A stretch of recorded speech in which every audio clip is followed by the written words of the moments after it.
They didn't wait for the ground to settle over my grandfather's grave. They waited exactly 1 week. Rain slicked the driveway when I arrived, mud sucking at my boots.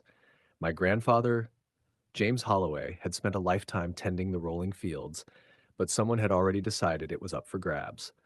A massive silver truck from Pinecliff HOA Rental Enforcement sat idling, chains dangling toward his old John Deere.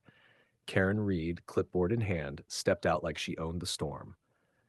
"Mr. Holloway, we're authorized to seize property for violations," she said, eyes sharp, voice sharper. I snatched the papers from her trembling hand. Nothing from a court, just HOA threats. Over $50,000 in alleged fines. Overgrown fields, unpermitted structures, commercial activity. I stared at her, calm, voice cold. "You picked the wrong week to mess with my family." What they didn't know, I'd spent 15 years in the FBI hunting financial criminals.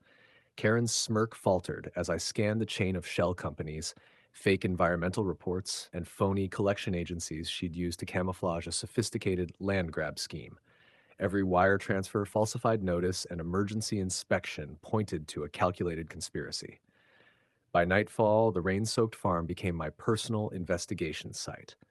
Each step through mud was a step closer to unraveling an HOA empire built on fear, debt, and fabricated violations. Karen Reed had underestimated me, and the first cracks in her operation were already forming. The next morning, the fog clung to the Holloway fields like a warning. I was sipping bitter coffee when a convoy of vehicles rolled in, an environmental inspector, two hazmat technicians, and a local news crew. The emergency assessment was loud, threatening, and entirely fabricated. Inspector Carl Benton waved paperwork in my face. "Potential contamination from unauthorized chemicals," he announced, glancing at the cameras as if the spectacle mattered more than the law. The same chemicals my grandfather had used responsibly for decades. I recognized his voice immediately. Benton had a history of falsifying reports to benefit developers in Oregon. Federal parole, fraud, and bribery. He shouldn't have been here. I documented everything: photos, audio, timestamps. While Benton floundered, I traced the payments: $35,000 from Pinecliff Environmental Consulting to his account 3 days ago. A predictable, sloppy move. Then Karen Reed appeared, white-knuckled behind her clipboard. Her empire relied on fear and speed, but her team had just stepped into a federal trap. By mid-afternoon, the truth became clear. Pinecliff HOA's violations, the environmental threat, the collection threats, they were coordinated. Wire fraud, shell companies, falsified documents, bribed officials, and they had chosen my grandfather's land as their next target, assuming I'd be too grief-stricken to respond. I wasn't. My grandfather had left me not just land, but an investigative instinct honed over decades. Every violation notice, every fake inspection, every phone call pointed to one conclusion: organized fraud on federal protected agricultural property.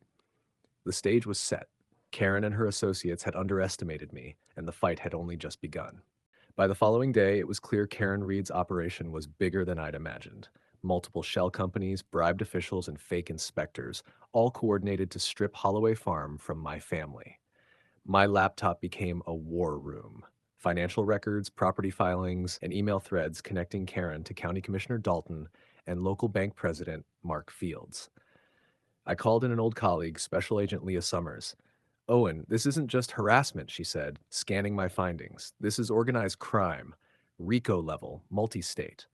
Together, we mapped the fraud network: Pinecliff Environmental, Cascade Collection Services, Mountain View Development, all Karen's puppets.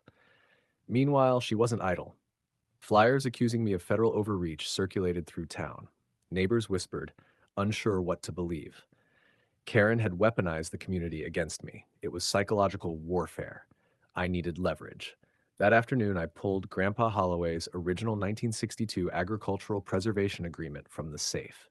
Federal protection, unlimited authority over local interference. Every violation notice, every fake inspection, illegal from the start. At the same time, Karen sent yet another collection agent, Jennifer Cole, demanding tens of thousands in fees. I calmly presented evidence of fraud, fake inspections, and federal protections. Her confidence cracked like brittle glass. I turned to the camera on my laptop, documenting everything for federal investigators. "This is evidence," I said, "not intimidation." Karen and her network had no idea they'd stumbled into a trap designed for people like me. By sunrise, the federal task force had assembled. Vehicles lined Holloway Farm like a small army. Karen Reed's network was about to collide with the law they thought they controlled. I watched from the barn loft as agents moved with precision, executing simultaneous arrests across Pinecliff County. Karen's operatives panicked. Jennifer Cole tried to rally her collection team, but every line of communication was intercepted. County Commissioner Dalton and Bank President Mark Fields were in custody. Pinecliff Environmental's inspectors, convicted felons impersonating officials, were handcuffed on the driveway. Karen herself arrived in her luxury SUV, her usual smug expression replaced by shock.